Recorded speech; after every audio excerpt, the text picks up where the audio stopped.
Hello everyone, আমি Mahua. Welcome back to another mini blog. Diwali plus মামার বাড়ি আমার কাছে একটা অন্যরকম কম্বিনেশন।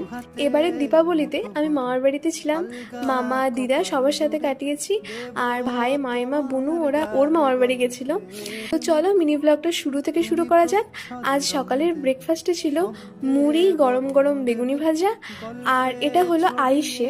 আমি পুজোর পর মামার বাড়ি এলেই দিদা আমার জন্য এটা বানিয়ে রাখে। তোমরা কারা কারা এটা খেয়েছো জানিও, খুব ভালো হয় খেতে। দেন দুপুরবেলা জাস্ট দেখো সাদি মাইমা এখানে টিনের চালের ওপর উঠে ডাব বাড়ছে।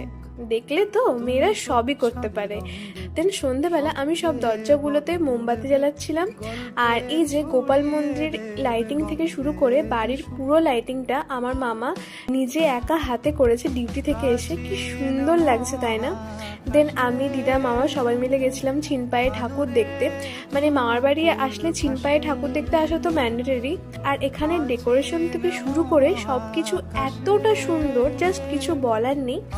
তো আমি তো দীপাবলিটা এভাবেই সেলিব্রেট করেছি। আর তোমরা জানিও তোমাদের কেমন লাগলো। জানি ভিডিওটা আসতে অনেকটা দেরি হয়ে গেছে। আমি আগের মিনি ব্লগেই তোমাদের সাথে শেয়ার করেছি যে আমার শরীরটা খুব ভালো ছিল না। আজ তবে আসি, স্টে টিউন, বাই।